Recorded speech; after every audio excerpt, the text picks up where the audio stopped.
Week 15 of the fantasy baseball season, and here's a few pitchers I look to buy and trade for this week. The first pitcher, Gerrit Cole of the New York Yankees. Gerrit Cole, it's been a down season so far since he returned from injury, even though we know he's missed the first two and a half months of the season. So Cole on the year, 1-1 record, only 17 in the third, a 6.75 ERA, 1.62 whip, and 19 strikeouts. So Gerrit Cole last season, another masterful season it was for him. Obviously, Cy Young winner in his major league career is Gerrit Cole, but this season with the injury, it's definitely done him in, and he struggled mightily. So right now, while Cole hasn't been the same, and this Yankee team's been in a tailspin over the last month of the season, I think he's a good buy low candidate because he's still trying to get it going. Is Gerrit Cole? It's going to take a little bit more, I think, for him to get back to form. And I think near playoff time for fantasy owners, he could get back to form. Is Gerrit Cole. So the last few games, June 10th at the Mets, 4 innings, got the loss. 7 hits, 6 runs, 4 walks in that one. June 30th at Toronto, 5 innings, got the win. 3 hits, a run, a walk, 6 Ks. And July 6th versus the Red Sox, 4 in the third, no decision. 7 hits, 4 runs, 2 walks, 8 Ks. His next outing's a tough one, no doubt about it. July 12th at the Baltimore Orioles, one of the best teams in all Major League Baseball. But like I said, Gerrit Cole, I don't think even with the arm injury coming into the season, he's going to lose it all after he's been a Cy Young winner and candidate over the last few seasons. And yes, this Yankee team is in a tailspin, but Gerrit Cole, I think, is going to right the ship and turn things around. So right now, while he struggled, he's a perfect buy low pitcher this week. Next pitcher, Ranger Suarez of the Philadelphia Phillies. So Suarez early in the season, I said he was pitching over his head, and he definitely was. Now he's come back down to earth, even though overall his numbers are still great. 108 innings, 10-3 record, 106 Ks, 2.58 ERA, 1.02 whip, and 11 quality starts. But the last couple weeks, 15 2/3, 0-2 record, 11 Ks, a 7.47 ERA, a 1.79 whip, and a quality start. And even to the last month of the year, 28 1/3, 0-2 record, 21 Ks, a 4.76 ERA, 1.48 whip, and 3 quality starts. So this Philly team, the best team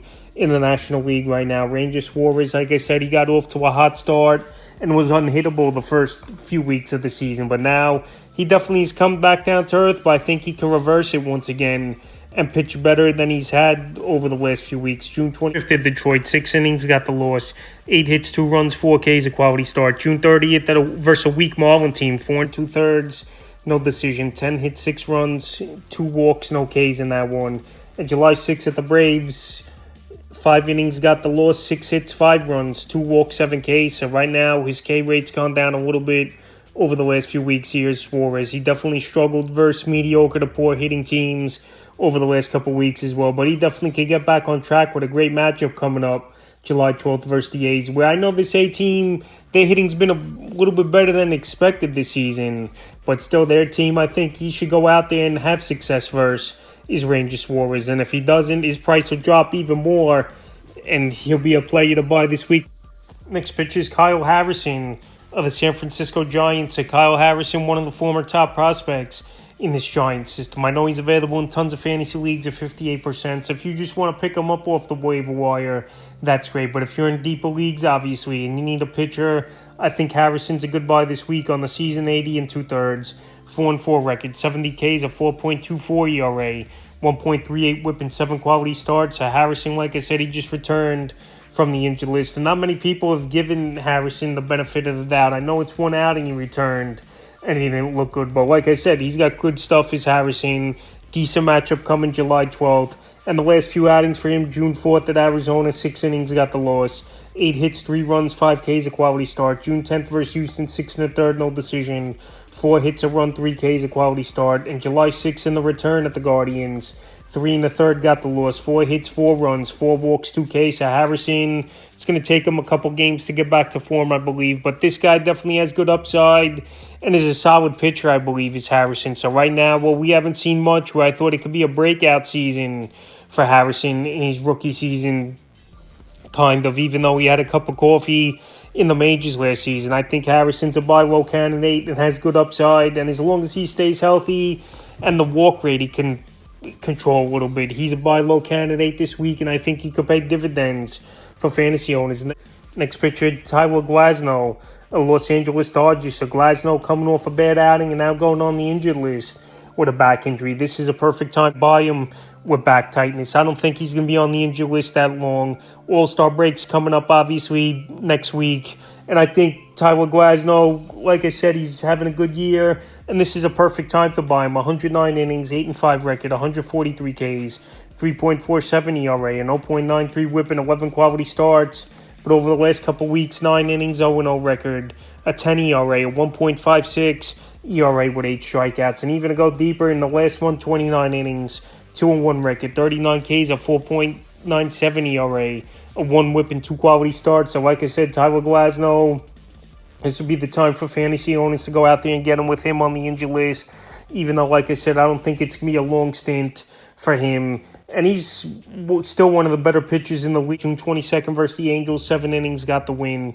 2 hits, a run, 10 Ks, a quality start. June 29th at the Giants, 3 innings in that one, no decision. 7 hits, 5 runs, 2 walks, a strikeout. And July 5th versus the Brewers, a bad outing, 6 innings, 3 hits, 5 runs, 2 walks, 7 Ks. So Glasnow, only 2 quality starts the last 5 outings. The back definitely has been bothering him.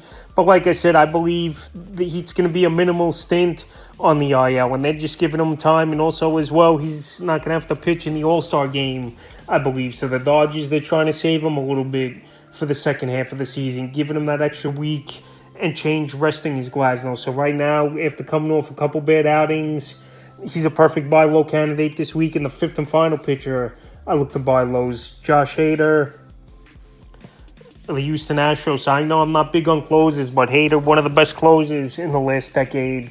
And he's still on a solid Astro team, even though I know the record isn't all that great this season. They're middle of the pack type of team. But anyway, on the season for Hader, 39 innings, 3-5 record, 15 saves, 61 Ks, a 4.15 ERA, 1.05 whip. But over the last couple weeks, 4 1/3, 0-1 record, 4 saves, 7 Ks, and 8.31 ERA. 1.38 whip. So Hader, the last couple outings, he's gone out there, and it just hasn't been good for him. July 5th, he came out with the save in that ball game, was Hader, in extra innings versus at the Minnesota Twins. And then July 7th, he was batting practice in that one. He failed to get an out. So right now, well, he's been struggling the last few outings here as Hader. And we know he was shaky a little bit as well for Milwaukee at times and San Diego throughout his career. It's a perfect time to buy him low because, like I said, when it's all said and done each and every year, he's a 30-plus save guy, is Josh Hader. I know he's at 15 this year. Like I said, the Astros came out of the gate with a slow start. But right now, I believe he could turn things around, and they could turn things around over there in Houston. So right now, well, Hader's had a couple bad outings in a row. He's a perfect buy low closer this week because, like I said, closer, yes, for the most part, it's been a crapshoot. But still, Hader, one of the better guys in the league at that position. And help owners, and I don't think you got to pay much to get him on your roster. So that's a few pitchers I look to buy and trade for Week 15 of the fantasy baseball season.